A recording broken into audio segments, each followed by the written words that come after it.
Bien, ahora sí, sí. Bueno, tal como les decía, como estaba planificada esta secuencia de conferencias, eh, ahora sí, se me acoplan los audios, pero ahí arranco. Tal como les decía, esto es vivo total. Tal como les decía, estaba planificado el ciclo de conferencias. Comenzamos con Delia Cervoni el 22 de septiembre. Hoy le toca la posta al señor Marcelo Krzyzewski. Ya voy a compartir con ustedes algo de su vasta experiencia, pero antes voy a comentar algunas cuestiones básicas para calmar un poco las ansiedades. Tema asistencia. Eh, Quédense tranquilos que yo, a medida que vaya avanzando la conferencia, voy a pasar el enlace de asistencia para que lo registren, como siempre, a través de un formulario de Google, donde aparecen ciertos datos que ustedes deben registrar y además de eso, alguna sugerencia, cuestión, inquietud o pregunta que quisieran hacer al especialista que amablemente va a brindar esta conferencia. Dicho esto, entonces paso a comentarles quién nos acompaña hoy. Eh, este señor que nos acompaña es el doctor Marcelo David Krzyzewski. Él es licenciado en Ciencias de la Educación por la Facultad de Filosofía y Letras de la UBA. Es magíster en Ciencias Sociales con mención en Educación por Flaxo. También es doctor en Educación por la misma Facultad de Filosofía y Letras de la UBA, recientemente egresado en 2021, con la tesis doctoral Experiencia Escolar de reingreso a la educación secundaria y lazo social. Vaya si es importante esta temática de ser abordada. Otros antecedentes que le puedo comentar de nuestro especialista. Realizó estudios de posgrado en México. Actualmente es profesor ordinario de la Cátedra de Currículum e Introducción a la Sociología en Escuela de Humanidades de la Universidad Nacional de San Martín. Es docente en la maestría en Educación y doctorado de dicha universidad. Además, es investigador, docente y director de la especialización en políticas educativas de la UNIPE. Es investigador de la Unidad de Evaluación para la Calidad y la Equidad del Ministerio de Educación del Gobierno de la Ciudad de Buenos Aires, además de ser consultor de organismos de gobierno provinciales y nacionales. Tomo un poco de aire y sigo porque, como dije, es vasta la experiencia. Publicaciones de libros y revistas. Una de ellas es Educación Secundaria, la educación secundaria en la ciudad de Buenos Aires, contribuciones del campo de la investigación socioeducativa, por EUDEVA en el OEI 2018, Pedagogías y Derechos de la Educación, por Editorial UNIPE de Buenos Aires, año 2018. Y si faltaba algo más por agregar, los temas de investigación en los que suele hacer incursión son aquellos referidos a las políticas y programas de inclusión educativa, los cambios de formatos escolares y regímenes académicos y sus efectos en el lazo social. Y particularmente de este último tiempo, la problemática del COVID-19 y la continuidad pedagógica en el sistema educativo. Bien, hasta acá les conté un resumen de la vasta experiencia formativa en el campo de la investigación, en el campo de la formación continua de nuestro especialista, pero acá no están ustedes para escucharme a mí, sino a él, así que le cedo la palabra. Bienvenido, profe Marcelo, como le digo yo.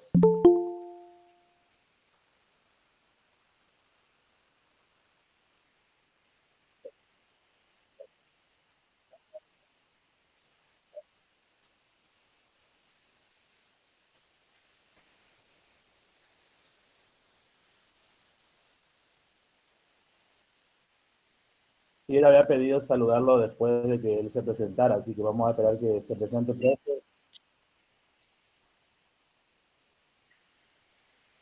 ¿Se escucha bien? Perfecto. Bueno, antes que nada agradecerle a Cristian Dávila la presentación, por la invitación a participar de este encuentro organizado por el Instituto Superior de Villa Ángela de la provincia del Chaco. Y bueno, les agradezco a todos, a todas, la disponibilidad y la posibilidad de participar de este encuentro centrado en la problemática de las trayectorias y la experiencia escolar y la cuestión del lazo social, particularmente en relación a emergentes que surgieron a propósito del escenario de pandemia y pospandemia. Si me permitís iniciar la presentación, César, te agradezco. Yo voy a hacer una presentación de una serie de placas y posteriormente la idea es poder desarrollar una instancia de intercambio, de reflexiones y preguntas acerca de esta cuestión, ¿sí? Si bien inicialmente la cuestión va a estar de algún modo centrada en la educación secundaria, vamos a tratar de que también esta reflexión nos ayude a pensar algunas cuestiones en relación al sistema educativo en su conjunto, ¿sí? La siguiente placa, por favor. La presentación básicamente está orientada a trabajar, como dice esta placa, esta serie de propósitos vinculada con la problemática de las trayectorias educativas de niños y adolescentes en los sistemas educativos, compartir quizás información en torno a los efectos de la pandemia en las trayectorias, ¿sí? Información que se deriva de informes nacionales. No me voy a centrar de modo específico en las particularidades que experimentó la pandemia en la provincia del Chaco, pero seguramente esto luego va a surgir a partir del diálogo y reflexiones que nos demos de modo conjunto. En tercera instancia, la idea es abrir el diálogo y el debate en torno a los desafíos en el escenario de pandemia y la problemática del lazo social. Sin duda, la pregunta sobre el lazo remite a los problemas de la sociabilidad en la escuela, la convivencia y la posibilidad de proyectar futuros, ¿no? En términos de ciudadanía. La siguiente, por favor. Y el escenario, uno de los escenarios que a mí particularmente me preocupa y creo que a muchos y muchas de ustedes también le preocupan, es el escenario de la exclusión y rupturas del lazo social que se agudizó a propósito de la pandemia, ¿no? En general, podríamos decir que la exclusión social evidencia una ruptura del lazo como un proceso, digamos, no solamente en términos materiales, sino también simbólicos, que une a los individuos con la sociedad en su conjunto. Y por lo tanto es un problema significativo que podríamos decir que en el escenario de pandemia, a partir de los procesos de desconexión y desvinculación, se agudizó. En este sentido, yo quiero proponer como contracara de lo que significan los procesos de exclusión, también podemos pensar en desde qué perspectiva acerca de la inclusión estamos mirando esta problemática. Y en ese sentido, mi perspectiva en torno a la inclusión está estrictamente asociada a la cuestión del derecho a la educación y por lo tanto un enfoque muy centrado en la idea de sujeto de derecho. La idea de sujeto de derecho, quizás muchos de ustedes lo han trabajado en sus diferentes cátedras o en sus procesos de formación, tiene que ver con una ruptura importante en dejar de comprender al otro en términos de carencia, en términos de problema, en términos de desvío, y poder situar al otro en términos de reconocimiento, de hospitalidad, y también acerca de todo el conjunto de capacidades que tienen los y las estudiantes, aunque estén transitando procesos de desvinculación y exclusión del sistema educativo. La siguiente placa, por favor. Por eso, estos 3 puntos van a ser los puntos nodales de la presentación, y como se darán cuenta, yo no leo cada placa, las placas son simplemente ilustrativas de lo que estoy planteando, como guía, digamos, de la presentación. Vamos a detenernos inicialmente en la cuestión de trayectorias y experiencia, luego nos vamos a detener en ciertos efectos que tuvo la pandemia en la continuidad pedagógica, y finalmente lo que significarían ciertos desafíos que nos trae la pospandemia. La siguiente placa, por favor. La siguiente, por favor. Gracias. Claro, una primera pregunta que uno se hace es, bueno, ¿de qué va esta cuestión de trayectorias, ¿no? ¿Qué significan? ¿Qué nos dicen? Y las trayectorias nos dicen muchas cosas, entre otras, cómo nos va en el sistema educativo. Las trayectorias dan cuenta de los itinerarios que atraviesa una población en un territorio determinado por el sistema educativo, ¿no? Son itinerarios a veces, podríamos decir, que están bien, que se adecúan a la norma, que no ofrecen conflicto, y hay otros itinerarios que son más complejos, más difíciles, con mayor nivel de incertidumbre.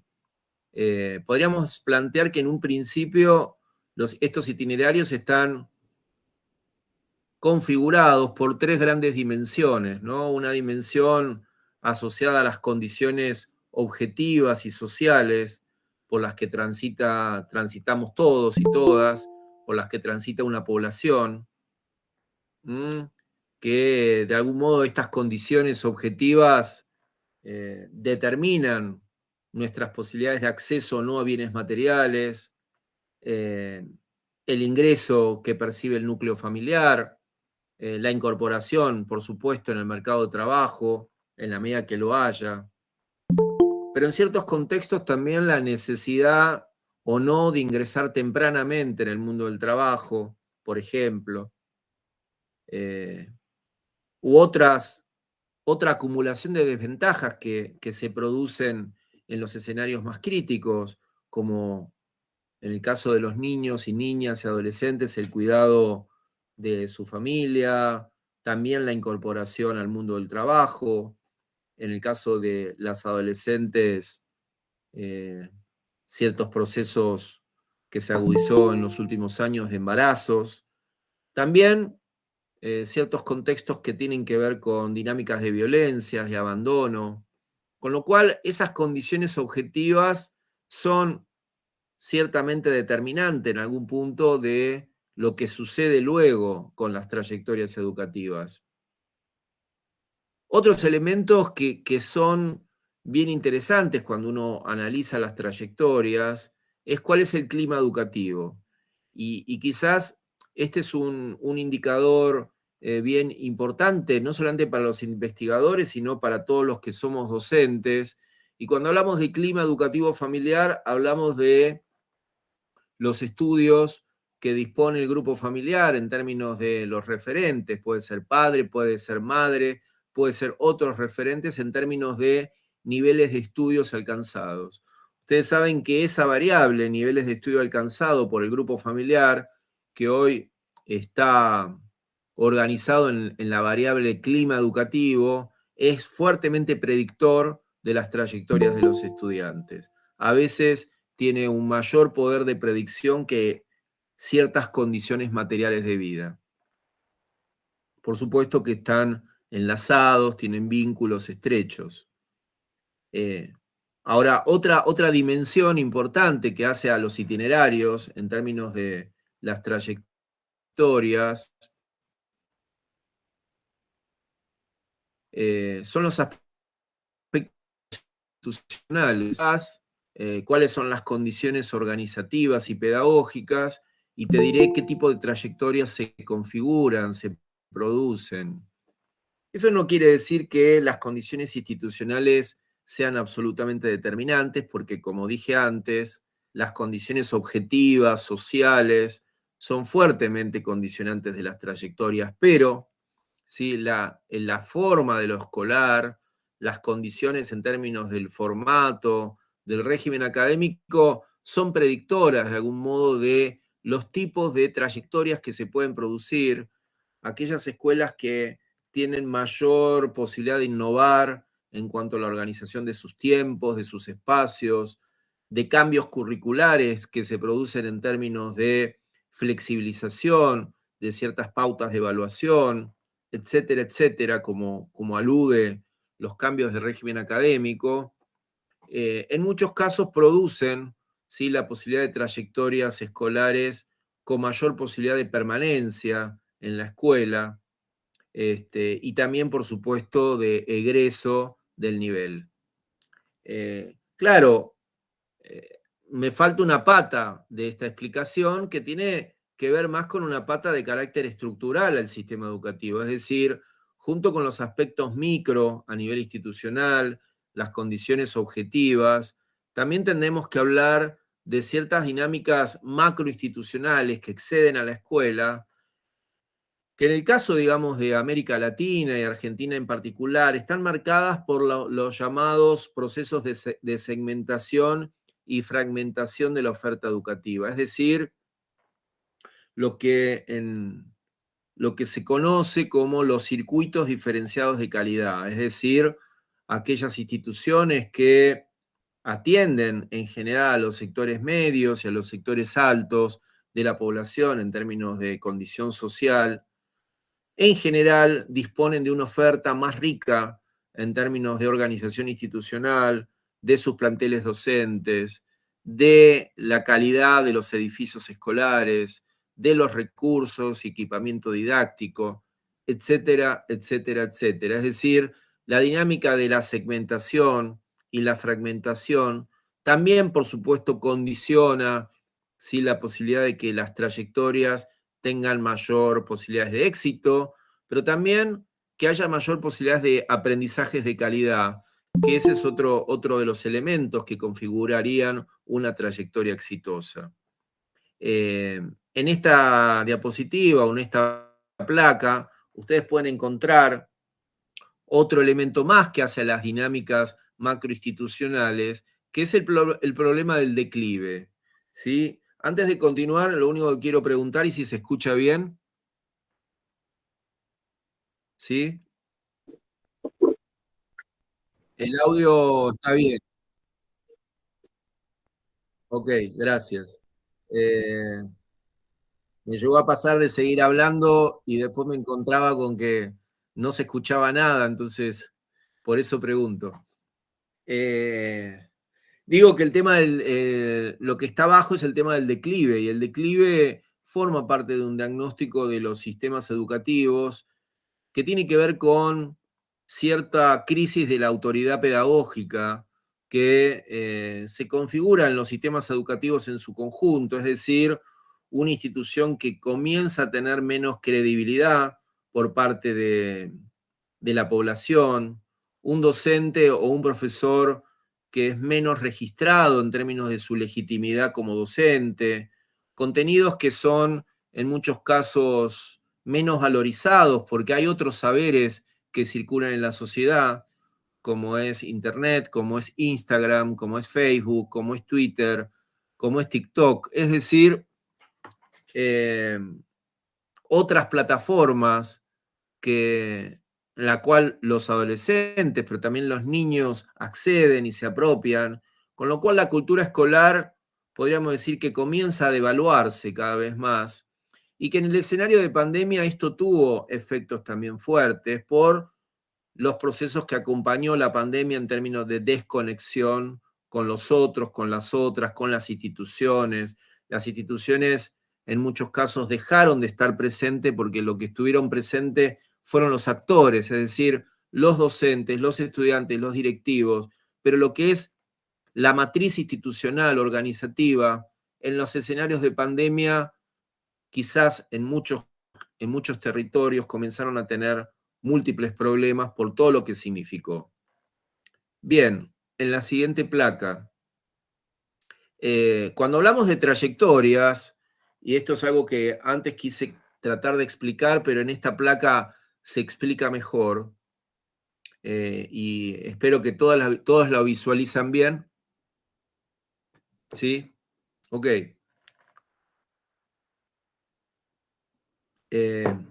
Nosotros tenemos que tratar de entender que hay tres formas de comprender lo que son las trayectorias. Una son las trayectorias, podríamos decir, teóricas, ¿no? Esto es una conceptualización interesante porque las teóricas, de algún modo, son las que corresponden a aquellos que nos fue bien en los sistemas educativos. Están organizadas en función de la gradualidad del currículum. Para poner un ejemplo, uno se encuentra en un cumpleaños o en una reunión con un niño, con una niña, con un adolescente y le pregunta la edad y ya en función de la edad uno dice, bueno, estás en sexto grado, estás en segundo año, estás en primer grado, estás en segundo, o sea, la edad corresponde directamente con ese año que uno preveía, ¿no? Porque el sistema está organizado por edades. Quizás podríamos decir que es uno de los pocos sistemas sociales que tienen una estructura por edades, porque después todos vivimos en condición de sobredad. Cada uno en su familia está en sobredad, en la vida, en el barrio, en la comunidad en general. Uno vive en contextos de sobredad, pero parecería que la escuela es la única escuela que limita esta cuestión de la organización por edades. La otra forma de comprender a las trayectorias tiene que ver más con una reflexión situada en términos de las trayectorias en su dimensión práctica, es decir, nosotros podemos ya reconocer a nivel nacional y en todas las jurisdicciones, más allá de las particularidades de cada una, ¿sí? Que las trayectorias están atravesadas por una serie de dinámicas, particularmente en los contextos más críticos, asociada a ingresos tardíos, repitencias, abandonos, reingresos, es decir, trayectorias, podríamos decir en muchos casos, interrumpidas, discontinuas, itinerantes. Bueno, quizás esa hoy es una característica no de un grupo social, sino que comienza a ser una característica bastante masiva de nuestra población, particularmente de la población adolescente y joven, ¿sí? Que tiene trayectorias discontinuas por los sistemas educativos. También podríamos pensar que la pandemia agudiza este segundo plano de abordaje de las trayectorias. Ahora, hay otra tercera forma de comprender la dimensión de las trayectorias que tiene que ver con las trayectorias de baja intensidad, ¿sí? Y vamos a la próxima placa. ¿A qué aludimos con las trayectorias de baja intensidad? Bueno, las trayectorias de baja intensidad remiten a esa idea de desenganche de las actividades escolares, remite a población que se ausenta cotidianamente del mundo escolar, pero también a aquellos que están y no están, es decir, aquellos que están con bajo nivel de implicación, con escaso nivel de participación. Quizás hoy podríamos decir que la baja intensidad, luego de la pandemia, empezó a formar parte de una práctica más cotidiana por parte de los estudiantes, es decir, estar y no estar quizás más vinculado con el celular y el WhatsApp, pero no con lo que sucede en el aquí y ahora, en la práctica escolar. Esto no quiere decir que esto le suceda solamente a los estudiantes, Y yo con esto también quiero desmitificar que sea un problema exclusivamente de los adolescentes en su vida escolar. También nos sucede a nosotros. También nos sucede esta cuestión de cierta desmotivación, cierta baja intención de estar implicado en la vida escolar o en la vida institucional. Le sucede también mucho a los profesores, a nosotros como docentes, es decir, en qué medida también quizás esta idea del desenganche no forma parte también de la comunidad educativa en su conjunto y que comenzó a ser un problema ya previamente a la pandemia, pero que luego de la pandemia se constituyó en un fenómeno más masivo de la población, particularmente adolescente y joven. La siguiente placa. Quizás yo simplemente quiero mencionar acá que tradicionalmente aquellos que trabajamos en la investigación educativa o que también como docentes nos interesa el registro de cierta información, ustedes saben que los sistemas educativos hasta el momento se manejan con una serie de indicadores que las escuelas disponen y a partir de esos indicadores se elaboran las estadísticas educativas. Entre otros, los que están en el cuadrante azul son los indicadores más tradicionales, con lo cual se evalúan los procesos de escolarización de toda matrícula, de todos los niveles educativos, es decir, la cobertura, la permanencia o los niveles de retención, la repitencia, los promovidos, pero también lo que se denomina los salidos sin pase, que es el indicador que identifica a aquellos estudiantes que han dejado el sistema educativo, por lo menos de modo relativo en un año escolar, y el egreso, es decir, la finalización de los estudios. Estos son indicadores que aún siguen existiendo, que aparecen en todas las estadísticas educativas a nivel nacional, pero me parece interesante incluir el cuadrante verde, que fue podríamos decir, una innovación que se desarrolló en la provincia de Buenos Aires, que tiene que ver con el registro institucional de trayectorias educativas. Este registro comenzó a funcionar en el 2021 y tuvo que ver con poder captar de otro modo cómo se sucedían las trayectorias educativas en las instituciones en periodo de pandemia, a partir de identificar aquellos estudiantes que lograban alcanzar ciertos aprendizajes propios del currículum prioritario, aquellos que no lograban alcanzar todos los objetivos, pero se encontraban en proceso de vinculación con la escuela, y aquellos que estaban desvinculados. Entiendo que esta forma de captar la información acerca de los procesos de vinculación y desvinculación enriqueció fuertemente los modos tradicionales de construir información educativa. El próximo, César. Ahora, hablamos de trayectorias, ¿no? La pregunta es, bueno, ¿cuál es la diferencia con la experiencia? Y es una buena pregunta.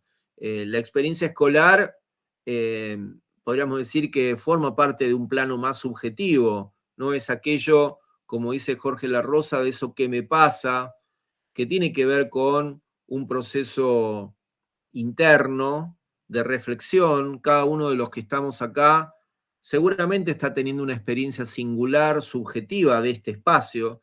Algunos están más implicados, otros quizás no tanto, otros se están aburriendo, otros se están desvinculando, otros están anotando. Cada uno tiene un registro, una forma diferente de implicarse en esa experiencia.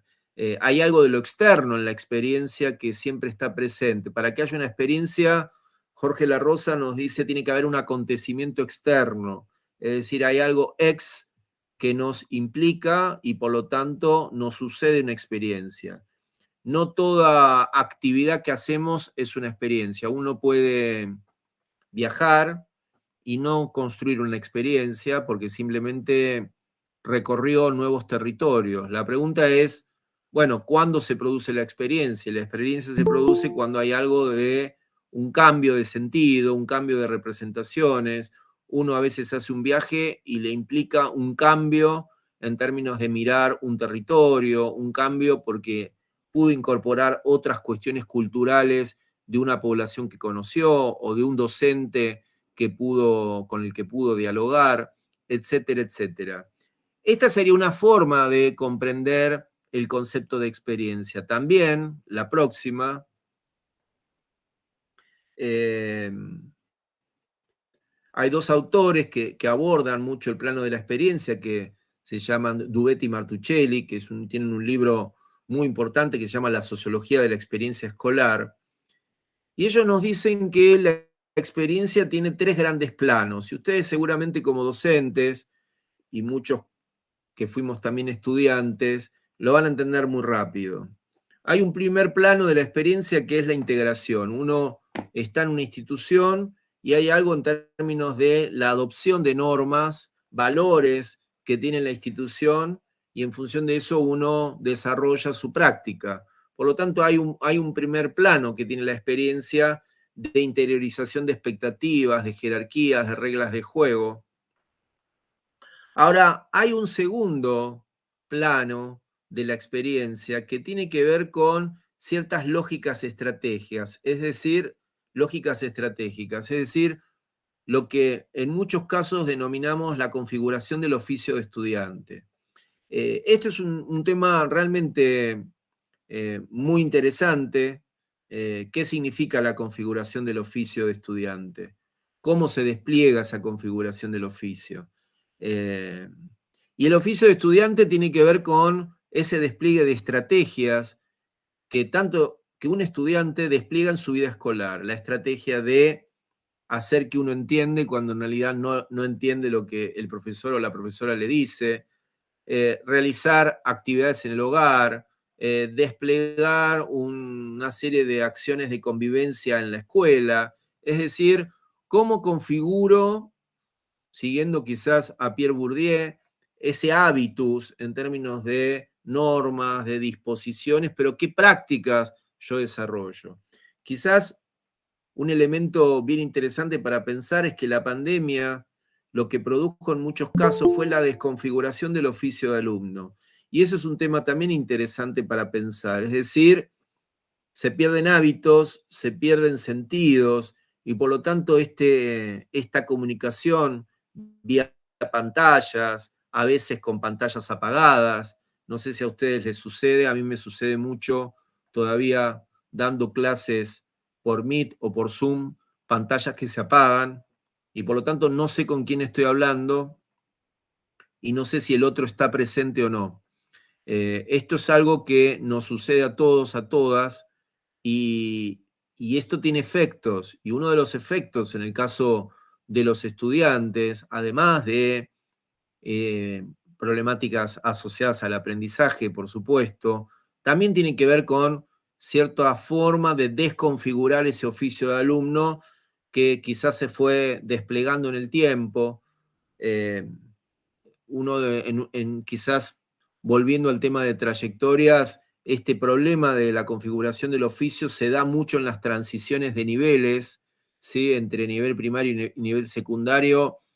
Digamos, uno de los elementos que dice la investigación es que aquellos estudiantes de los primeros años de la escuela secundaria que tuvieron ese tránsito de la escuela primaria a la secundaria en pandemia, son aquellos que tuvieron más dificultad en la configuración del oficio por desconocer las reglas institucionales, por la imposibilidad de incluir sus estrategias que todos tenemos cuando vamos configurando este oficio, desde asistir en ciertos horarios a una escuela, hasta prestar atención, hasta disponer de ciertas reglas para el trabajo grupal, etcétera, etcétera.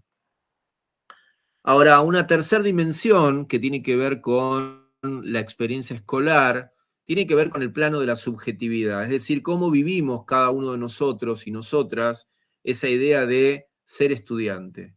En ese sentido, la experiencia escolar tiene múltiples dimensiones, vuelvo a decir, el plano de la integración, el plano de la estrategia y el plano de la subjetivación.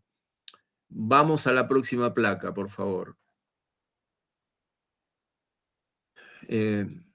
Algo que yo les anticipaba, la pregunta es ¿qué nos pasó en pandemia? Y vamos a la próxima. La próxima.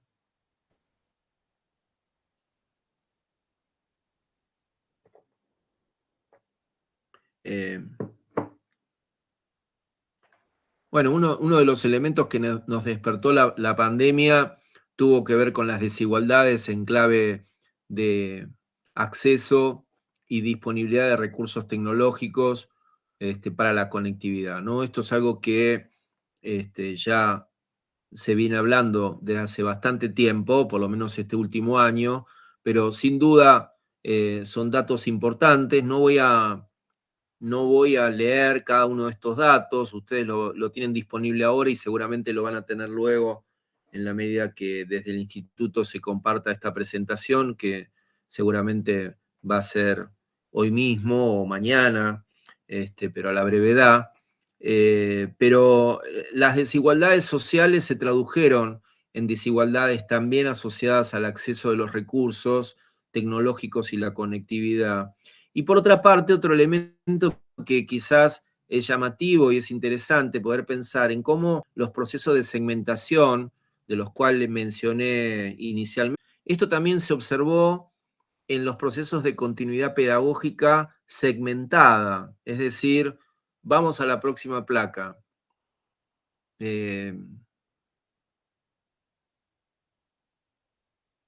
Uno podría identificar a partir de diferentes estudios que se configuraron en el escenario de pandemia diferentes circuitos, ¿no?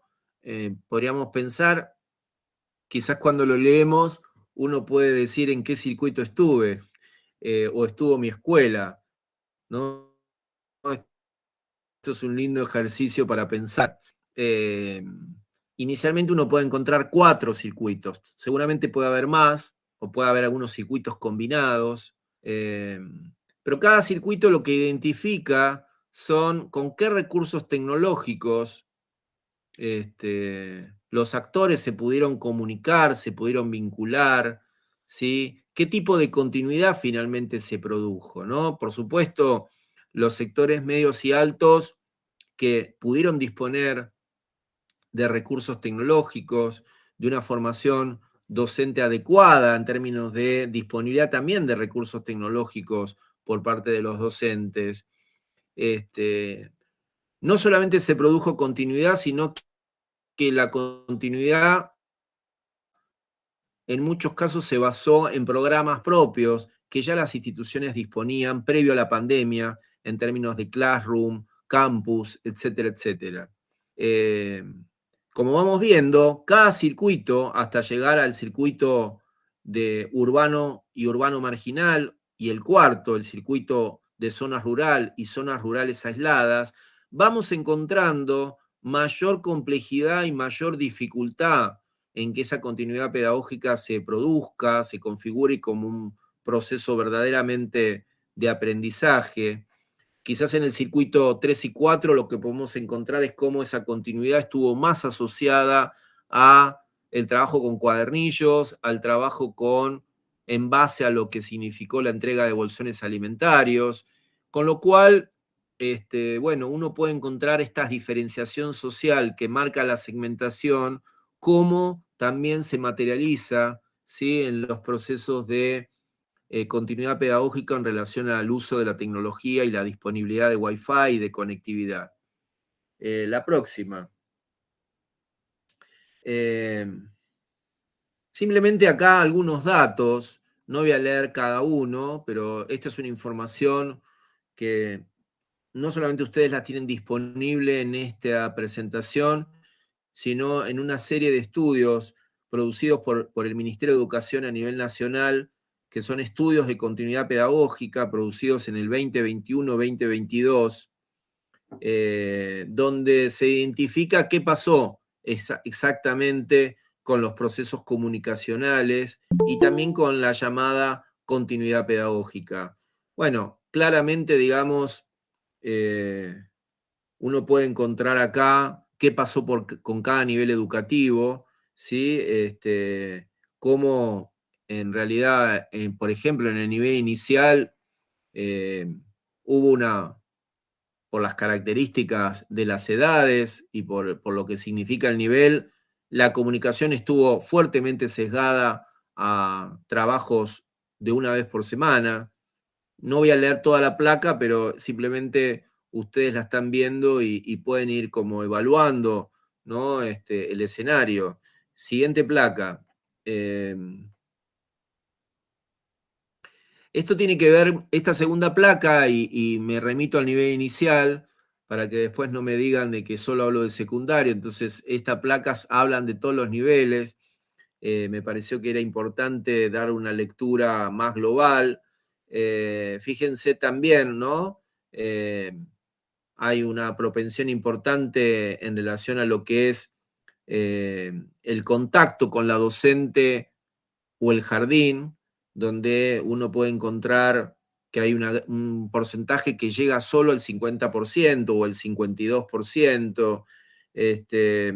Esto tiene que ver con una distinción, ¿no? De si esa participación remite a encuentros grupales, a propuestas, ¿sí? Al contacto con las familias. La siguiente placa. La misma placa que vimos en el nivel inicial la podemos trasladar a la educación primaria, donde quizás acá uno puede encontrar una leve mejora en cuanto a las frecuencias de contacto con los estudiantes, aunque sigue siendo dominante el contacto de una vez por semana, pero uno puede ya encontrar cómo la tendencia a 2 o 3 veces por mes empieza también a tener un valor importante. La siguiente placa, por favor. Acá también, lo mismo que vimos en el nivel inicial, la participación de los alumnos en las tareas, ¿sí? Si se mantienen en contacto, se hacen consultas, si responden a las preguntas individuales. Y podemos, digamos, quizás esto después, por supuesto, cada uno poder pensarlo como esto sucedió en el plano de sus instituciones. Esto es un trabajo que se realizó en base a una encuesta de 5.000 casos a nivel nacional y por supuesto hay también en este trabajo escuelas de la provincia del Chaco. Bien, la siguiente placa, por favor. Acá ya nos metemos en el nivel secundario, ¿sí? Y fíjense cómo cambia radicalmente las tendencias, ¿sí? O sea que uno puede encontrar acá cómo adquiere mayor volumen la fila que dice 2 o 3 veces por mes, ¿sí? Cuando en el nivel inicial era más baja, en el nivel primario era un poquito más alta, la placa de la fila de 2 o 3 veces por mes aumenta al 29%, disminuye en el sector privado, siempre los números en el sector privado lamentablemente nos dan mejor, porque formarían parte en la mayoría de los casos, salvo escuelas que atienden en contextos muy difíciles, que son de gestión privada también. Los números en términos de continuidad pedagógica son más positivos.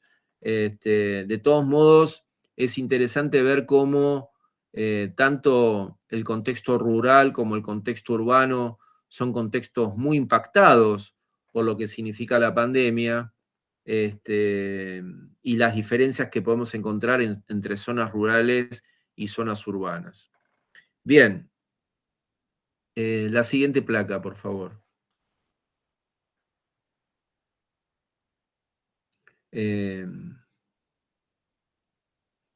Acá también uno puede visualizar, hay un problema ahí con la tinta, que yo no lo visualicé en la versión original, pero uno puede encontrar acá también cómo disminuye, ¿sí? No solamente los estudiantes que se mantienen en contacto, sino aquellos que hacen consultas sobre las actividades, como también los planos de la participación, es decir, uno podría encontrar cómo todas las placas del nivel secundario empiezan a tener mayor complejidad en términos de lo que significó la continuidad pedagógica. Seguimos.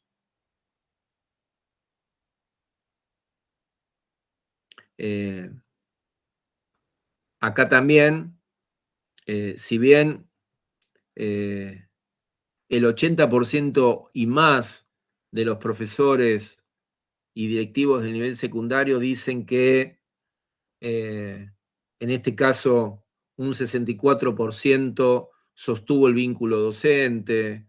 En el caso de privada, ese 64 pasa a un 96. También es cierto que los números son muy significativos, que nos van dando cuenta de que empieza a haber valores que dan cuenta de cómo el proceso de desvinculación, ¿sí?, en la escuela secundaria se agudiza fuertemente. Quizás un tema interesante de acá es que no necesariamente esto uno puede encontrar números muy distintos entre lo que es el ámbito urbano y rural en cuanto a la desvinculación, pero sí en cuanto a los niveles educativos. Bien, seguimos. Tenés que hacerle otro clic más. Gracias. Quizás poder plantear aquí, ya saliendo de una mirada cuantitativista en términos de datos, pero siempre a mí cuando hablo me gusta tratar de ilustrar ciertas reflexiones también con algunos estudios que nos den cuenta de alcances del problema. Hay un problema que nos sacudió a todos y todavía nos sigue sacudiendo, que es los desconectados, ¿no? ¿Qué pasa con esa población en términos de desvinculación? ¿Qué sucede y qué sigue sucediendo con el piso tecnológico y las desigualdades sociales y territoriales? Por eso, uno de los primeros elementos que yo marqué es este escenario de exclusión e inclusión, como un elemento que articula un poco el problema de las trayectorias en nuestros sistemas educativos.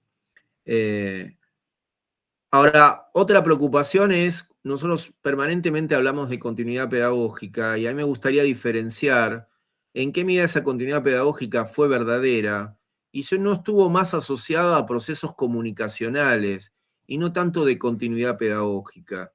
Digamos, procesos comunicacionales donde el reino fue el WhatsApp, ¿sí?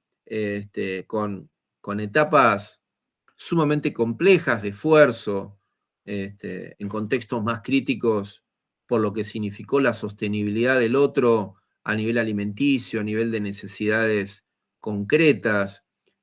Todos aquellos que trabajan o que trabajaron en contextos urbanos vulnerables saben de lo que estoy hablando, con lo cual este esfuerzo hasta el desosiego formó parte de un escenario muy crítico de todos los docentes y directivos implicados en este proceso. Ahora, hay una tercera preocupación que trajo la pandemia y que todavía tiene sus efectos en nuestra vida cotidiana, que es el agotamiento ante las pantallas y el tiempo de atención.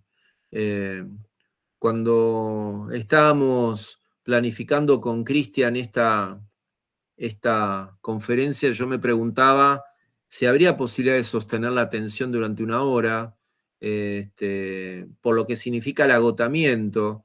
Si nos conoceríamos presencialmente, uno construye un diálogo, conversa, camina en el aula, esto nos pasa a todos, a todas que somos docentes. Sin embargo, el tema de la pantalla nos genera más agotamiento, particularmente aquellos que no están dando la clase. Yo creo que si estaría en el lugar de ustedes, yo estaría todavía aún más agotado de lo que estoy ahora, pero cuando uno está activo y está hablando, ese agotamiento por momentos disminuye. Pero este agotamiento se traslada a la pospandemia, ¿sí? Esto tiene efectos en el aquí y ahora también. Hay una cuarta preocupación que tiene que ver con el regreso. ¿Sí? El regreso a la presencialidad trajo una serie de fenómenos que, a partir de un estudio que estoy terminando en estos meses de hacer acerca de la pandemia y la escuela secundaria en el conurbano bonaerense y en el interior de la provincia, hay elementos que son muy claves. Por un lado, ¿qué pasa con los procesos de sociabilidad de los estudiantes en el regreso?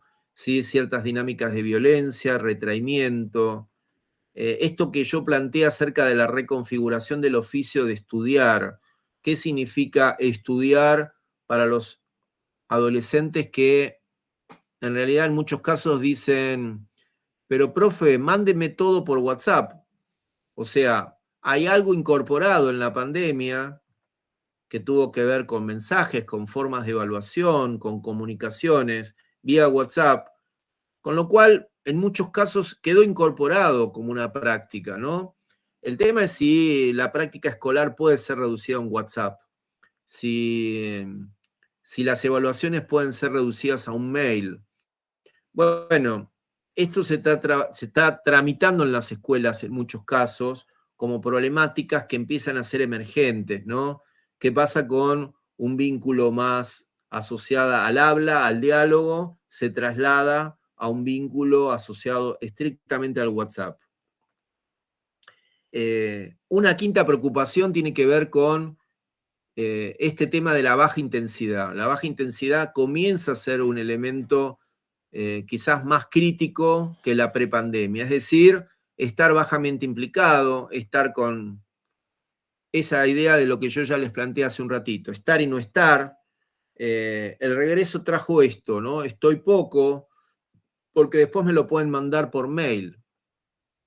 Con lo cual esa estadía en la escuela es una estadía, podríamos decir, con bajo nivel de implicación. Por supuesto que estas son lecturas, tendencias, que no necesariamente les tiene o nos tiene que pasar a todos de los que estamos aquí presentes, ni mucho menos, no es algo universal. Por supuesto que en cada institución, en cada territorio tiene particularidades distintas, ¿sí? Y quizás una sexta preocupación es, muchos de los que investigábamos o trabajamos a propósito de qué pasaba en las escuelas con la pandemia, nos preguntábamos si el regreso a la pandemia nos iba a traer un cambio de los formatos, es decir, ya nos comenzamos a acostumbrar a trabajar con pantallas, a trabajar con otra lógica asociada a la flexibilidad, a esa idea de la evaluación en términos de proceso. Recuerden ustedes la idea de realizar evaluaciones en función del periodo 2020-2021, lo cual significó lógicas de evaluación más asociadas a una evaluación cualitativa, por este planteo también en torno a la promoción acompañada. La pregunta es cuánto de esto quedó en nuestro sistema educativo como aprendizaje o cuánto fue algo propio de una coyuntura y que luego volvemos a una escuela más asociada a los formatos más tradicionales, ligados con el mérito, con la calificación, etcétera, etcétera. Bueno, estas son algunas preocupaciones que, por supuesto, tengo yo y tienen muchos educadores que trabajamos en relación a estas temáticas. Siguiente placa. Quizás para ir como promediando esta presentación, yo tengo como algunos ítems en torno a desafíos que uno se puede plantear, que los sistemas educativos se pueden plantear, que las instituciones se pueden plantear acerca de los desafíos de la revinculación y el regreso a la presencialidad. Hay un elemento que tiene que ver con preguntarnos qué pasó, preguntarnos qué pasó acerca de los diferentes emergentes sociales que atravesó una población, tanto infantil, adolescente o joven, ¿no? En términos de acceso tecnológico, ingreso al mundo del trabajo, vida familiar, que en muchos casos produjo la desafiliación y la desvinculación de la escuela. Otro elemento que en muchos casos en las escuelas no se hace, pero yo entiendo de que es un ejercicio importante, que es la sistematización y análisis de las biografías y las trayectorias de los estudiantes. Y es algo bastante particular, porque las escuelas producen esa información, sin embargo no la usan, ¿sí? Porque la producen para que los ministerios la procesen y la publiquen. Sin embargo, esta información es propio de los relevamientos que las escuelas desarrollan anualmente con sus propias matrículas. Y es un ejercicio importante para hacer acerca de qué pasa con esas biografías, con las trayectorias, cómo se desarrolló ese proceso a lo largo de estos últimos años. Sin duda, en relación a la revinculación, hay otro elemento importante que tiene que ver con cómo se reconfigura el vínculo con el otro, con la otra, con el otro, es decir, estas confianzas intersubjetivas que tienen que ver con un estudiante que dejó de estar vinculado con la escuela requiere que otro lo esté esperando, que otro lo reconozca, que otro le dé un lugar. Y esto es algo interesante, importante para trabajar en el marco de una escuela que a veces no necesariamente está pensando en torno a esta problemática. Finalmente, hay algo del orden de los procesos de sociabilidad, las violencias que se amplificaron, particularmente en la escuela secundaria, que en muchos casos tienen que ver con fenómenos de, como dice François Dubet, de rabia, de la sensación que los adultos no reconocen a los adolescentes en términos de sus intereses, sus demandas, sus problemáticas. Entiendo de que esa es una cuestión necesaria de discutir, de pensar qué respuesta se da. Y finalmente, esta cuestión de los nuevos formatos, ¿no? Los nuevos formatos escolares, ustedes saben que se constituyó en un debate que se planteó desde la propia Ley Nacional de Educación acerca de la necesidad de flexibilizar los modos de hacer escuela, justamente para garantizar una escuela que pueda permitir que todos y todas transiten por el nivel. Sin embargo, las experiencias que hay de cambio de formato son de baja escala, son de experiencias piloto.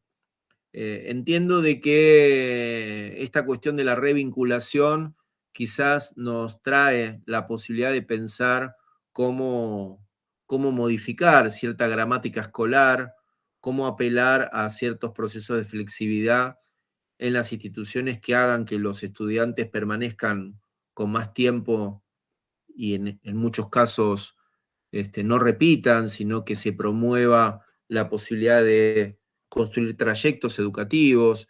Ustedes saben que la idea de trayectos educativos en los últimos años comenzó a ser un formato importante en términos de trayectos más personalizados que permiten justamente romper con la idea del año escolar y trabajar más quizás con un modelo más propiamente universitario. Nosotros en las universidades muchas veces participamos de cátedras donde hay estudiantes, compañeros que no necesariamente hacen el mismo trayecto que nosotros, ¿sí? Cursan una materia, cursan otra. Bueno, esta idea de trayectos es un elemento que comenzó también a implementarse bastante en muchas escuelas secundarias de la Ciudad de Buenos Aires, también de la provincia de Buenos Aires. Está la experiencia de los centros de escolarización de adolescentes y jóvenes que funcionaron hasta el 2015 en la provincia de Buenos Aires, lo mismo lo que se denominan las aulas de aceleración. Entiendo que son políticas que nos tienen que ayudar a pensar elementos que hagan al cambio en la gramática escolar. Finalmente, en la última placa, y si le haces otro clic más, otro, ahí va. A modo de síntesis, 4 grandes desafíos que entiendo como educadores podemos intentar pensar desde qué lugar uno puede impactar o puede implicarse. Por un lado, la reducción de las brechas tecnológicas. Por otro lado, esta cuestión de cómo recentramos nuestra tarea y nuestra actividad en saberes fundamentales comunes que hagan a la posibilidad de intensificar procesos de enseñanza. ¿Sí? Y finalmente, esta idea de la recuperación del lazo y las relaciones de reconocimiento como una posibilidad de construir confianzas. junto con quizás una estrategia más de mediano y largo alcance, que tiene que ver con los cambios de las formas de lo escolar, que sin duda la pandemia nos trajo algunos elementos, que tenemos experiencia en la Argentina de ese tipo de propuestas y que creo que los adolescentes y los jóvenes también lo están demandando en términos de cómo poder generar una escuela con mayores niveles de articulación con la cultura juvenil. Bueno, hasta acá un poco mi presentación, siendo las 20, fui bastante puntual y te dejo a vos, Cristian, y por supuesto a todos, a todas, mis agradecimientos por la escucha y atento a sus intervenciones. Bien, yo voy a ir compartiendo algunas reflexiones que fueron dejando los colegas en el chat.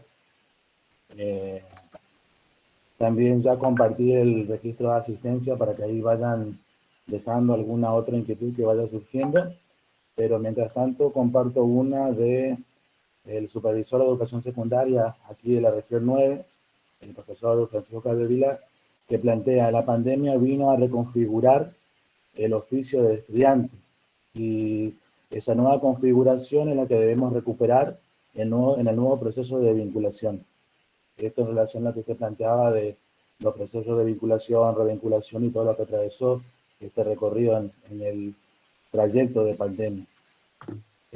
Otra colega, flamante estudiante del Instituto de Villa Ángela, para agregar una reflexión al tema de la pandemia, puedo decir que abre nuevas formas de aprender y de enseñar a través del uso de las TICs, entender el nuevo papel, o sea, nos permite entender el nuevo papel de la escuela a partir de la inclusión de las mismas.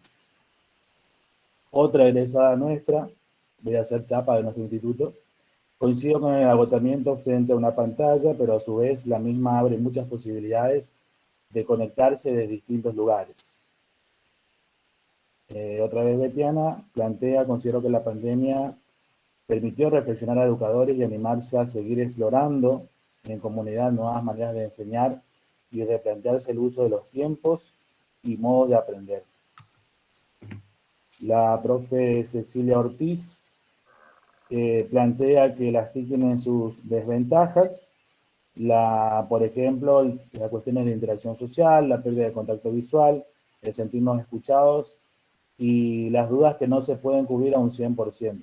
Tiene que por ahí, en un trabajo de investigación que venimos haciendo de nosotros en el Instituto de Educación Superior Villa Ángela, en relación a cómo se configuró el vínculo pedagógico a propósito de este periodo de pandemia, aparecen estos elementos que marca la profe Cecilia. Le cedo la palabra porque este es su momento.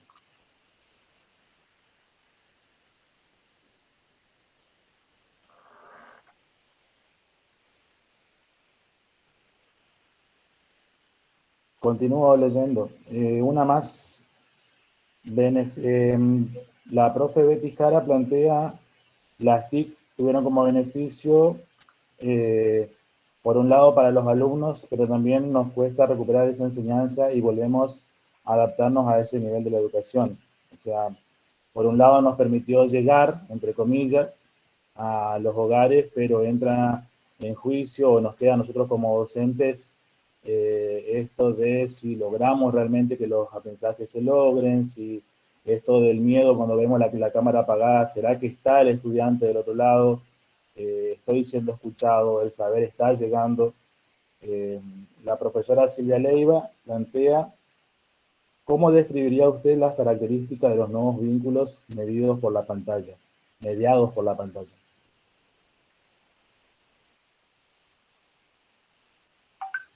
¿Contesto ahora o...? Sí, es una de las preguntas. Yo ya me paso al enlace de la asistencia para ver si hay otras, pero por ahora trabajemos con esto. ¿Cómo describiría usted las características o cuáles son las características que usted marcaría en relación a estos nuevos vínculos que se dan a través de la mediación de las pantallas?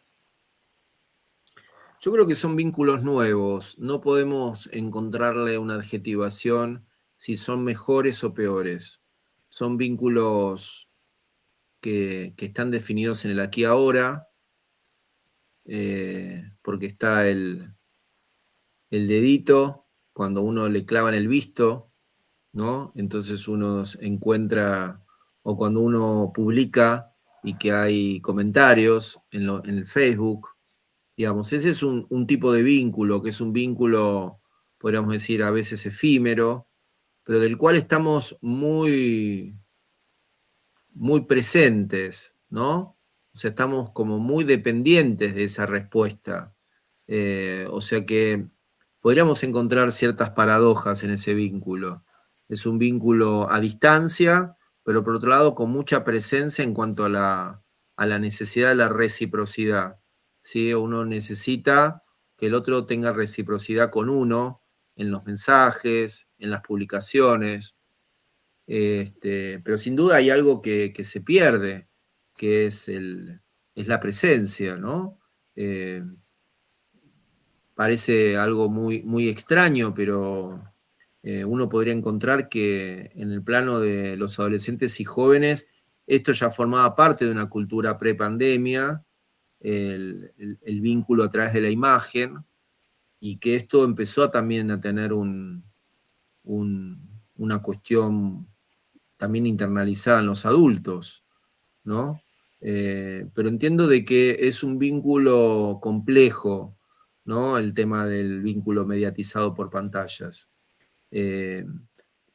No me animaría a decir que siempre es de baja intensidad, porque puede ser también de alta intensidad, porque puede ser que sea continuamente, uno esté continuamente hablando con alguien a quien no conoce mucho, pero empieza a tener un fuerte vínculo de conectividad. Y por ahí es un vínculo muy significativo que luego después se fortalece en una instancia presencial, o no. Yo creo que es un tema que podría formar parte tranquilamente de un proyecto de investigación, en el sentido de poder explorar mejor los sentidos, las características subjetivas que adquieren ese tipo de vínculos mediatizados por la tecnología, ¿no? Pero entiendo de que es un fenómeno global, no es un fenómeno que nos sucede a nosotros, es un fenómeno que irrumpe a nivel global. Uno puede encontrar que ciertas cuestiones de las que estamos hablando nosotros nos trascienden, impactó a nivel planetario, y que esta cuestión de los vínculos mediatizados por la tecnología se constituye hoy por hoy quizás en una característica común de todos los vínculos, ¿no? Con más o menos intensidad. Lo que sí yo creo es que esto sí tiene efectos en nuestros procesos de escolarización, ¿no? Entonces, ahí sí me detengo a pensar en qué medida sostener un vínculo pedagógico a través de pantallas no genera cierto nivel de deterioro de la posibilidad del aprendizaje y la posibilidad de la comunicación más que construya sentido. Eso no quiere decir que evitemos los Zoom y evitemos los Meet. Entiendo de que depende mucho también de qué nivel educativo estamos hablando. Quizás en el campo universitario, en el campo del posgrado, la posibilidad del trabajo virtual, todos sabemos que eso nos facilitó mucho la posibilidad de desarrollar una infinidad cantidad de actividades que a veces presencialmente no las podíamos hacer. En ese sentido, la tecnología se constituye en un recurso sumamente útil, potente, importante.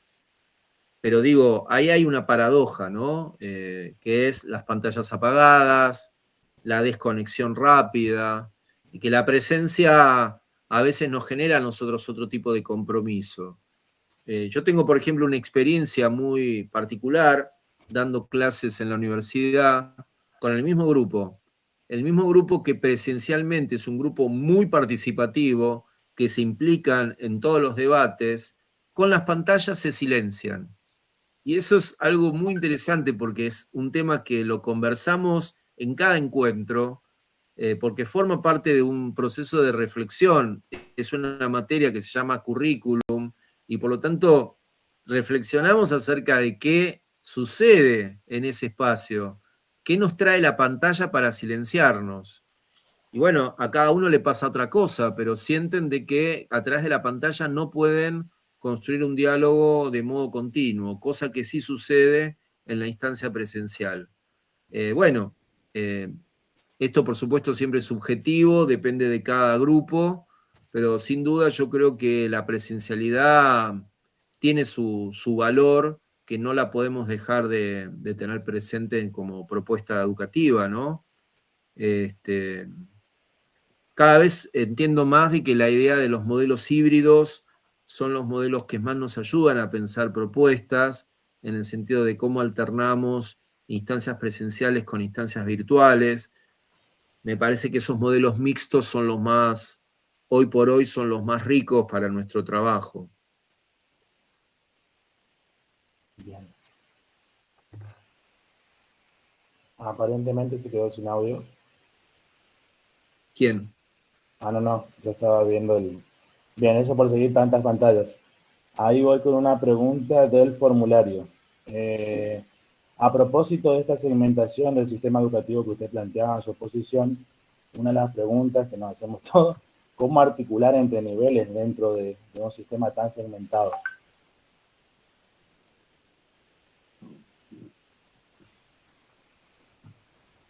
Es la pregunta. Es la pregunta, sí, creo que el día que encontremos la respuesta... Bueno, si podríamos articular entre niveles, los niveles de segmentación quizás disminuirían. No es una estrategia que la tengamos que hacer nosotros como docentes o como directivos necesariamente, sino que esto exige un esfuerzo de las políticas. Las transiciones interniveles es una cuestión que se aborda poco desde la política y desde los programas en general. No es una cuestión, podríamos decir que es un campo de vacancias. Sin embargo, ya hace varios años que se viene hablando de que las transiciones se constituyen en los nudos problemáticos, es decir, el pasaje de la primaria a la secundaria. ¿Qué pasa con los procesos de exclusión educativa en el primero y segundo año? Ya en 1984, 1986, hubo un primer estudio acerca de la exclusión educativa en el primer año del colegio secundario, que en su momento escribió Daniel Filmus. Estábamos hablando de un año que era a propósito de 1 o 2 años después del inicio de la democracia. Ustedes fíjense que ese estudio que daba cuenta de la problemática de los procesos de transición, hoy es muy vigente. No cambió el sistema educativo en términos de esos núcleos problemáticos. Lo mismo nos pasa en el pasaje del ciclo básico de la secundaria al superior, donde vemos que los niveles de repitencia en cuarto año son muy altos. También nos pasa en el pasaje del ciclo superior a la universidad, particularmente en contextos difíciles donde el ingreso y donde el primer año en la universidad es un año de derrotero y también de fuerte abandono. Y esto es un esfuerzo que nos requiere, digamos, estrategias a los investigadores, investigar más acerca del problema. Yo creo cada vez más en la idea de los encuentros con las instituciones, cómo escuelas primarias se encuentran con escuelas secundarias para trabajar juntos proyectos de integración entre lo que es el último año de la escuela primaria con el primer año de la secundaria. Digo, son estrategias microinstitucionales que ayudan, sin duda, en pasajes más virtuosos, ¿no? De un nivel a otro.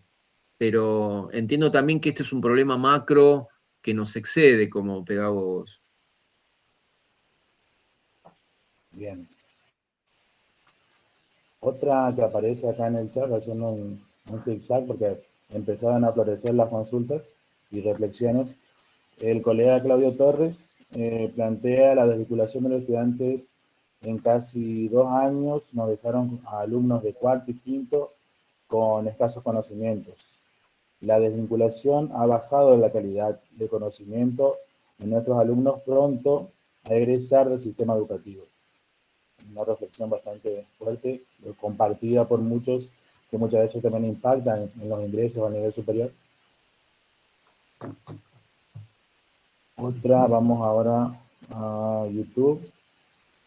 Podemos ver que después de la pandemia, la necesidad de la escuela física, ese encuentro cara a cara, la presencialidad y sobre todo el valor que tiene el trabajo docente.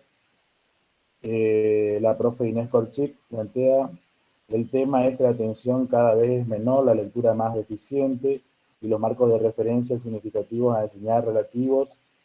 Entonces la incertidumbre y el desconcierto nos deja enredados. También en WhatsApp voy a una consulta. Vamos con esta que está larguita, pero interesante, Rita. ¿Con qué estrategia se podría lograr la revinculación? Sobre todo teniendo en cuenta que, por un lado, los estudiantes son nativos digitales, pero también la virtualidad vino para quedarse e ir en vía de aumento en el cursado de las carreras.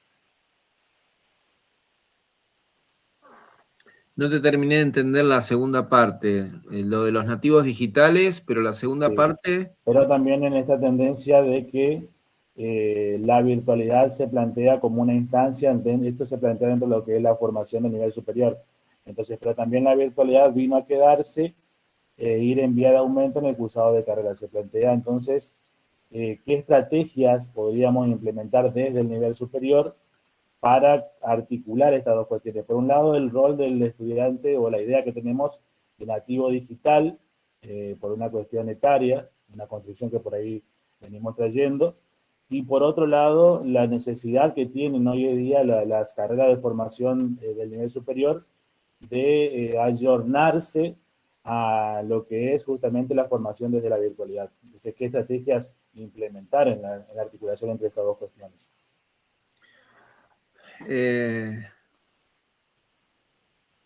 Yo creo que una de las cosas interesantes que han podido desarrollar en muchos casos institutos de educación superior, pero también las universidades, es trabajos que tienen que ver con mentorías, ¿no? La idea de la mentoría es una estrategia interesante, es decir, acciones que son tutoriales desde el cuerpo docente, pero también donde hay una implicancia de los estudiantes de los últimos años con los estudiantes que ingresan, es decir, estudiantes que acompañan, que sostienen el vínculo con otros pares.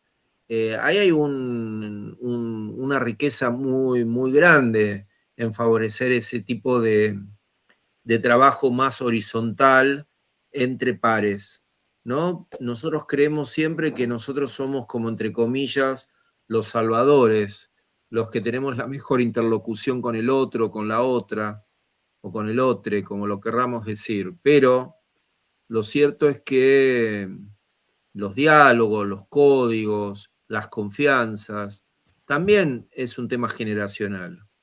Y en ese sentido a mí me parece que los proyectos que yo conozco de mentorías han tenido una fuerte posibilidad de generar mayor retención de matrícula, han tenido la posibilidad de generar una mayor orientación a los estudiantes en cuanto a cómo continuar con las diferentes cursadas, en el sentido de poder generar cursadas a veces no tan rígidas, de que puedan cursar aquellas materias que tengan mayor posibilidad por sus tiempos horarios, por sus cargas horarias. Acá también se impone esta búsqueda del cambio de formato. Si nosotros queremos que los estudiantes se revinculen, también tenemos que pensar institucionalmente qué ofrecemos.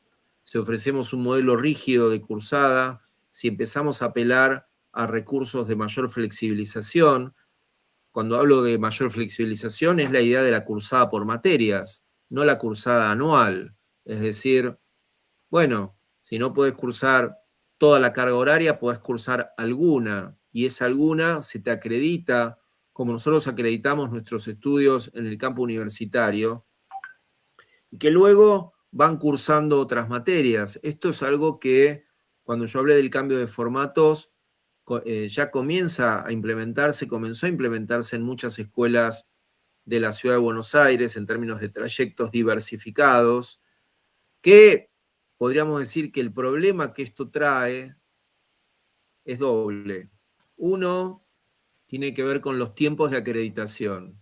¿Sí? Cuando nosotros flexibilizamos el modelo de cursada, una carrera, en vez de durar 4 años, puede a ese estudiante durarle 6 o 7. ¿Por qué? Porque en vez de cursar todas las materias, cursa 2. Bueno, eso le significa una ampliación de su carrera. Bueno, hay que preguntarse, ¿no? ¿Qué conviene? ¿Que amplifique su carrera o que no estudie?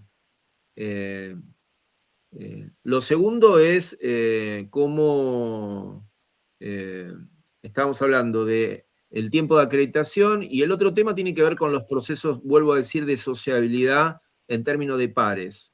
En muchos casos, la idea de trayectos hace que el estudiante no tenga el mismo grupo de pares en las diferentes instancias en las que se encuentra. Es decir, en matemática tiene un grupo de pares, pero resulta que en lengua tiene otros, porque en lengua está en lengua 2 y en matemática está en matemática 1. Bueno, es un rompecabezas. Eso afecta en muchos casos también, paradójicamente, la continuidad, porque dice, bueno, yo no estoy con mis amigos todo el tiempo. Los amigos que yo tengo están en unas materias, pero en la otra no los tengo. Entiendo que ese tipo de dificultades más asociadas a la convivencia, a la sociabilidad en adolescentes, en el nivel superior no tendrían por qué tener tanta presencia como problema, pero sí sé que lo hay como dificultad, porque todos necesitamos tener un grupo de pares que nos sostengan en nuestra trayectoria, ¿no? Pero más allá de estas dos cuestiones, el alargamiento del currículum y lo que significaría el vínculo con pares, yo entiendo de que esta idea de mentorías, de tutorías, de este trabajo más codo a codo con el estudiante, junto con procesos de flexibilidad curricular, tendrían que ser algunas de las pistas que nos den para pensar la revinculación. Bien.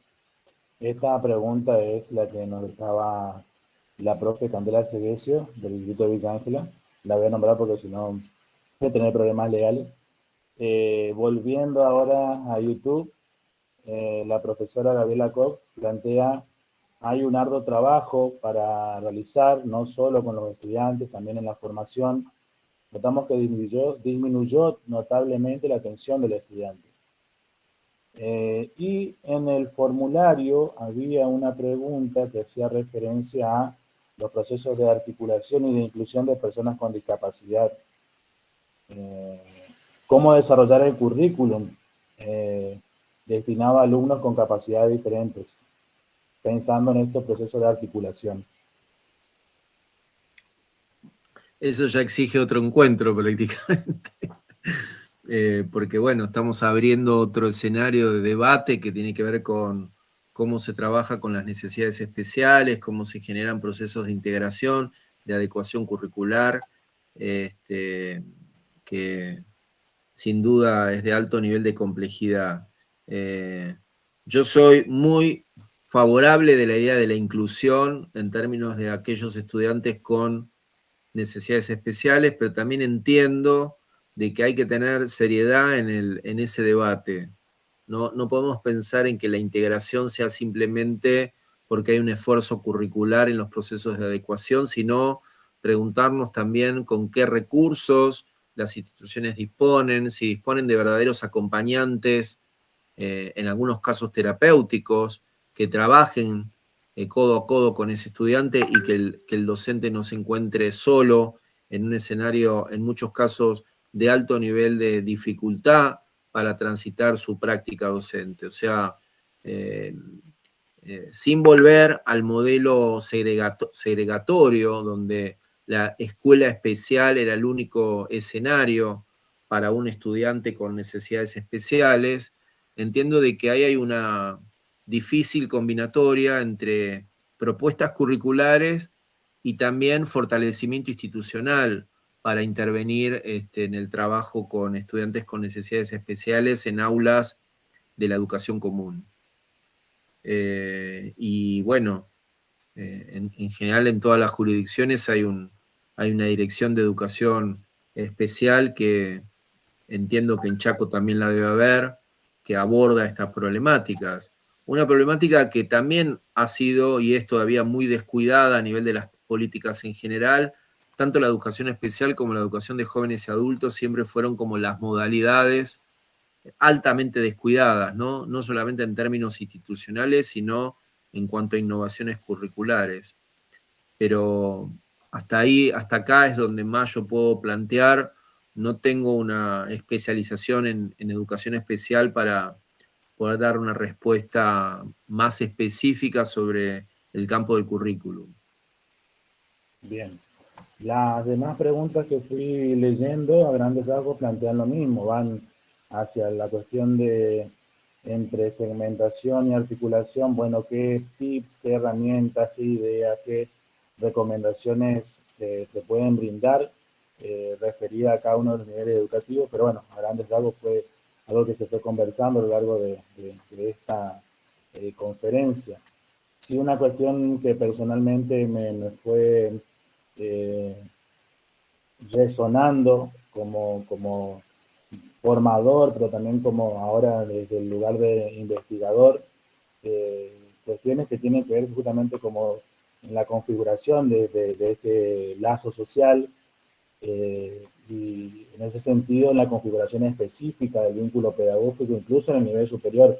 Usted mencionaba la figura de los pares en el acompañamiento en los niveles, que en nuestro caso nosotros llamamos niveles obligatorios, secundario, primario, inicial, como la figura del par para ir avanzando tiene fundamental importancia y que al haber trayectorias diferenciadas, donde cursan una materia con uno, una materia con otro, sin embargo, nosotros al hacer nuestro trabajo de investigación institucional, uno que va sobre las cuestiones de los dispositivos de acompañamiento a esa trayectoria y la otra que va hacia cómo se configuran los vínculos pedagógicos, sale como común denominador esto de la importancia del grupo de pares, además de la presencia de ese docente a través de habilitar herramientas que planteen un buen transitar en la formación académica, también la figura del compañero con quien hacer los trabajos prácticos, con quien juntarse a estudiar, con quien tener un intercambio de algunas palabras para poder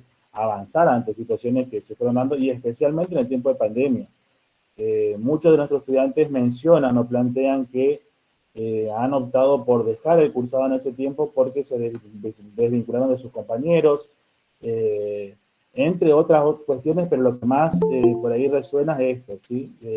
Ese desdibujarse la compañía del par y entonces, bueno, y al momento de retomar, como planteaba hoy una de las colegas en el chat de YouTube, esta añoranza de que vuelva la presencialidad y bueno, y sentir que aparece nuevamente ese vínculo, ese entrañar el compañerismo y bueno, avanzar desde ahí.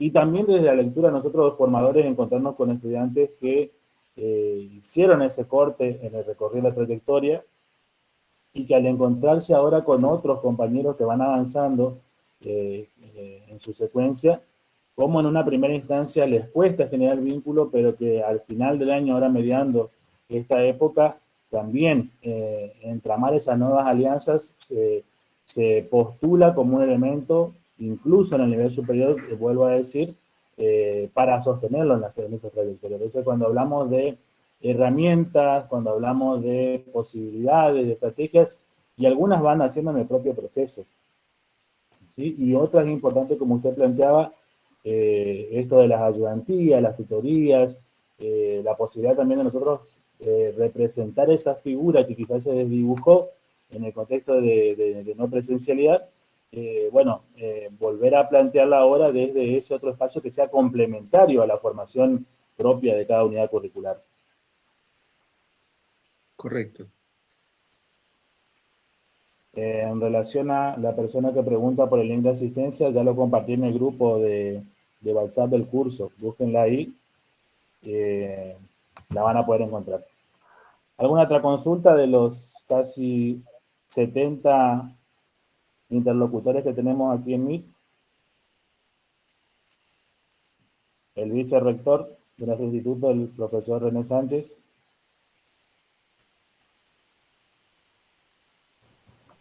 Hola, ¿qué tal? Buenas tardes a todos. Un gusto participar de esta conferencia y no puedo dejar de felicitarte, Cristian, por las gestiones que hacen para llegar a toda la docencia de la zona, ¿no? Con esta oferta de calidad que ofrece la institución, por ser el mediador de estas cuestiones, por establecer vínculos con, por allí, estos disertantes con los que estamos teniendo contacto últimamente. Muy claro la exposición del doctor Marcelo Picheski.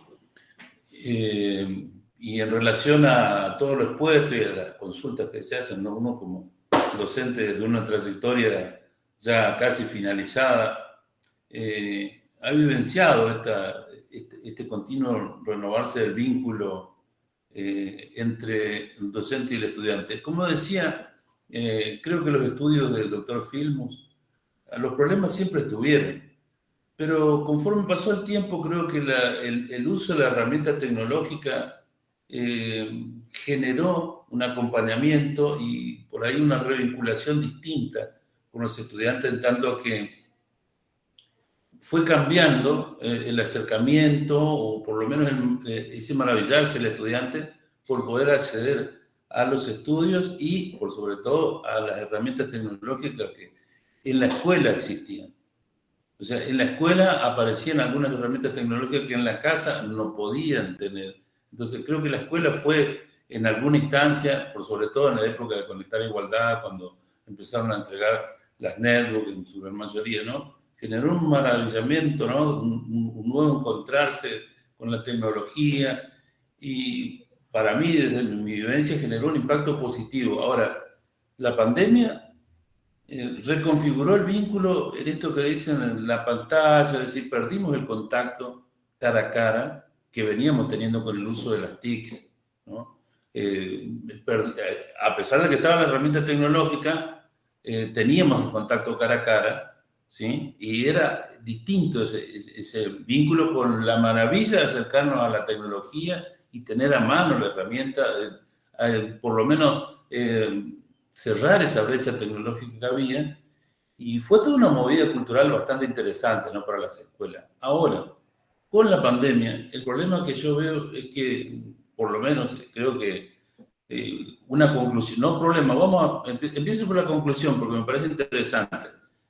Sin modelos híbridos, la educación no tiene futuro. O sea, indudablemente que lo híbrido entre lo presencial, las herramientas tecnológicas, la distancia, es una solución a la educación y no nos podemos volver atrás. O sea, la educación no será más como fue tradicionalmente. Eso ya es una conclusión. Ahora, el problema para mí más grave de la pandemia no es tanto el problema del vínculo entre docente y estudiante, porque creo que se comprende cuál es esta situación. Al no estar cara a cara, al ver la pantalla con una imagen y no con el otro cara a cara, y no podemos ver los gestos, no podemos ver qué está haciendo el otro, es muy difícil participar y mirar en un cuadrito y hacer una pregunta.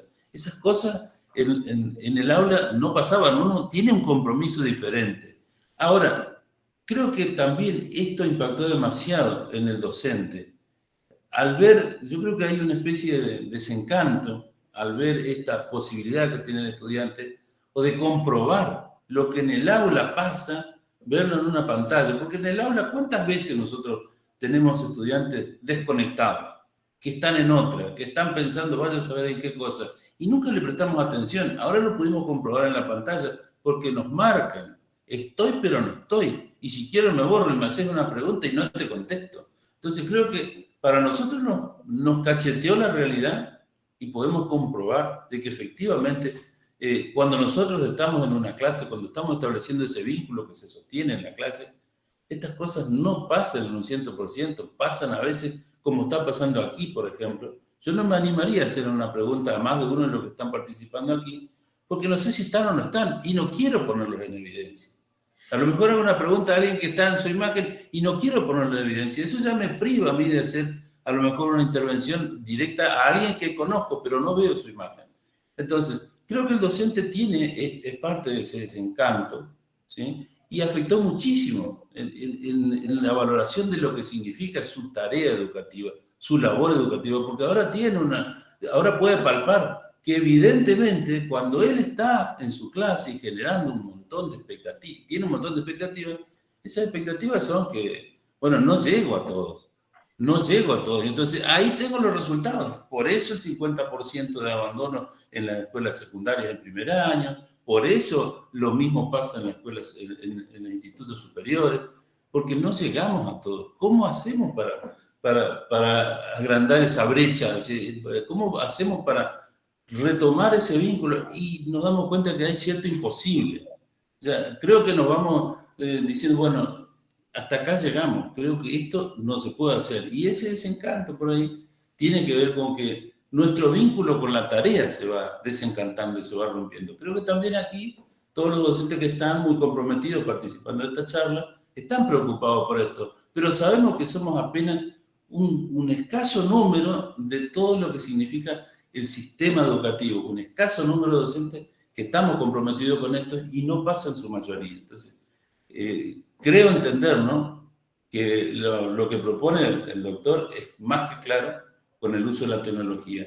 Pero sí me queda, y por ahí me gustaría que me oriente si estoy un poco errado respecto de esto, que para mí no solo el vínculo pedagógico es el que está un poco deteriorado, sino también el vínculo nuestro como docentes con la tarea al ver cierta comprobación del fracaso comunicativo que tenemos en el aula, del fracaso vincular que queremos establecer en el aula cuando realizamos nuestra tarea.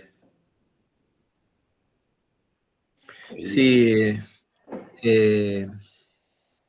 no sé, ¿les parece que ahora contesto o intervengo? O no sé, Cristian. Sí, profe, responda. Hay una única Ok. pregunta más que... No, yo creo, profesor, que acuerdo con su diagnóstico y cosas que usted dijo tienen que ver con lo que yo planteé al principio acerca de las trayectorias de baja intensidad que se cristalizan de algún modo a partir del regreso a la presencialidad, cómo se pone en evidencia, por lo que usted está diciendo, fenómenos que ya existían y que uno lo termina por ratificar en la pantalla. Yo soy un ferviente, podría decir, pedagogo que plantean la necesidad de repensar el vínculo pedagógico. Pero por supuesto, el vínculo pedagógico tiene un límite, y el límite es el otro. Y esto es importante. Uno puede recrear las formas de diálogo, puede recrear los modos de intervención. Creo que la pedagogía tiene mucha riqueza para pensar diferentes paradigmas para construir un diálogo, para reducir las brechas entre la cultura escolar y la cultura infantil, la cultura juvenil. Sobre eso también podríamos abrir otro encuentro. ¿Qué significa reconstruir el vínculo pedagógico? ¿Qué significa construir un currículum más democrático? ¿Qué significa incluir saberes que no son los saberes tradicionalmente escolares y que en el aula podrían ser importantes poder trabajar? A veces uno se pregunta por qué adolescentes y jóvenes que en ciertos espacios educativos no formales transitan con fuerte nivel de alegría, implicación, participación, en el espacio escolar no lo pueden hacer. Se aburren, les resulta que no les llega. ¿Por qué ciertos liderazgos en el campo del trabajo de las organizaciones sociales, en el campo comunitario, en muchos casos los adolescentes se encuentran implicados y en la escuela no? Entonces hay algo del orden del modelo pedagógico, del vínculo que se establece, que sigue siendo a veces un vínculo lejano, un vínculo donde nosotros, si bien podemos criticar al modelo enciclopedista, todavía sigue atravesando nuestras formas de pensar qué significa dar clases, qué significa enseñar. Mucho del paradigma propio de la educación popular no fue trasladado al mundo de la escuela, y creo que hay varias lecciones para seguir aprendiendo de enfoques más asociados al diálogo horizontal, a lo que implica la recuperación del otro en términos del encuentro. Pero yo vuelvo a decir, hay un límite que lo pone el otro. Y eso significa que ubicar al otro como sujeto de derecho. El otro tiene su voluntad, el otro tiene su posibilidad de elección. Y ahí la pedagogía tiene un límite. Es decir, la pedagogía llega hasta donde el otro quiere, en términos de voluntades, de elección. Claro, lo que dice Philippe Mérieux, a propósito de este problema, es que uno tiene que garantizar las condiciones que el otro quiera. Es decir, ¿yo cómo hago para que vos, discúlpame que te tutee ahora, vos tengas voluntad de seguir estando acá? Esa voluntad no es algo natural. La pedagogía tiene que construir un escenario para que el otro tenga disponibilidad para estar. Es decir, un escenario, entre comillas, atractivo, activo, donde vos sientas que lo que yo te estoy diciendo a vos te interpela, que no sientas que sea un discurso externo a tu vida cotidiana. Entiendo de que esos son elementos que hacen al vínculo pedagógico. Si mi discurso es un discurso externo a tus intereses, a tu voluntad, a tu mundo más vital, es muy probable que sea paralelo y que por lo tanto a los 2 minutos ya estés con el WhatsApp, ya estés viendo qué te entró en el mail y te resulte algo alejado a tus posibilidades de estar atento a ese discurso pedagógico. Yo creo que nosotros como pedagogos tenemos que hacer una fuerte reflexión colectiva acerca de qué prácticas tenemos que modificar, qué tenemos que transformar, porque también es un modo de que la institución escuela se haga cargo de los modos de intervención. Después, lo que sucede con los adolescentes, con los jóvenes, con los adultos, ya en muchos casos escapa a nuestras posibilidades, porque el otro tiene su voluntad, tiene su elección, tiene sus formas de definir qué quiere hacer de su mundo vital, de su mundo escolar. Si el otro me apaga la pantalla, yo no puedo impedir ese acto porque no estoy en esa computadora. Lo que sí puedo pensar es de qué modo yo puedo anticiparme para que no tenga ganas de apagar la pantalla y quiera estar presente. Y esos son esfuerzos casi artesanales en nuestros modos de intervención.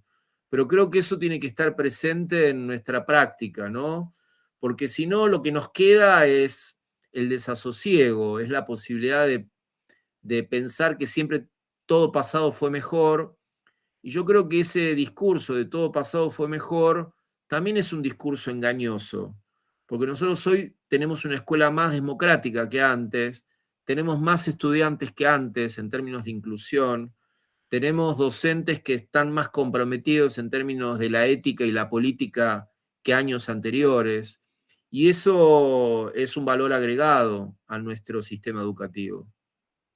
Entonces, en ese sentido, yo creo que para cerrar, ¿no?, mi intervención, para mí la alternativa siempre es repensar el vínculo pedagógico, repensar cuál es la gramática escolar que le estamos ofreciendo al estudiante en términos de posibilidades de transitar una experiencia que tenga sentido, que construyan ellos un sentido en esa escolarización, ¿no? Que no sea un sentido arbitrario, sino sea un sentido democrático. Hasta aquí un poco lo que se me ocurre construir en este diálogo. Bien.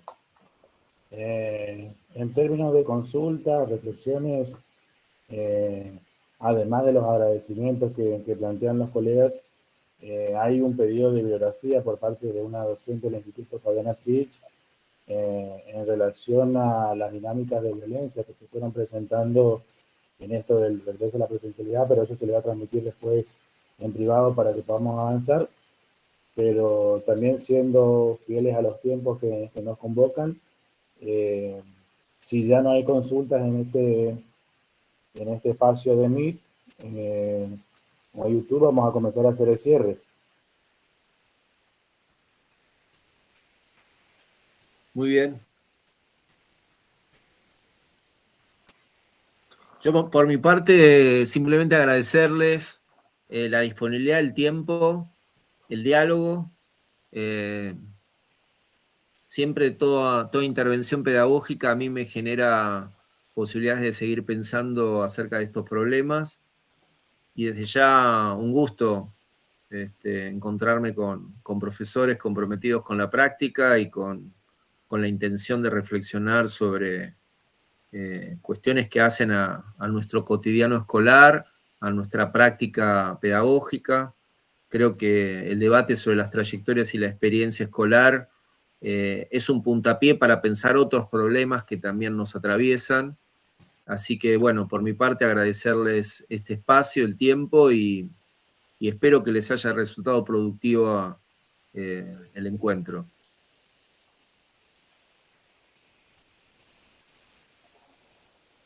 Bien, de mi parte el agradecimiento manifiesto ya desde el marzo de 2022 que estamos cocinando esto, ya sea a través de una conferencia, ya sea a través de alguna propuesta de capacitación, pero es un vínculo que se viene desarrollando, hablando del vínculo y de lazos que se viene armando, y esa predisposición manifiesta desde el día 1 en que nos conectamos a través de la profesora Rosana Cisneros, que fue por ahí nuestro nexo, y bueno, este caminar juntos que fuimos haciendo. Y por otro lado, también el agradecimiento a cada uno de los colegas de toda la provincia que han elegido nuevamente formarse en el IESBA a través de estas propuestas que tienen mucho de improvisación en lo que hace a lo técnico. Pido disculpas en ese sentido por ahí, por las cuestiones técnicas que pueden ser fallidas, pero en cuanto a intención pedagógica y en cuanto a riqueza formativa, siempre estamos buscando lo mejor, y en ese sentido convocamos a especialistas, no tanto por su nombre, sino por el constructo que fueron haciendo a lo largo de su trayectoria. Así que en ese sentido el agradecimiento doble y multiplicado tanto al especialista que nos acompañó hoy, como a cada uno de ustedes, docentes del Chaco, que eligen formarse con nosotros y eligen compartir su experiencia con nosotros. Así que, sin más, muchas gracias a todos, y de este modo vamos cerrando esta conferencia.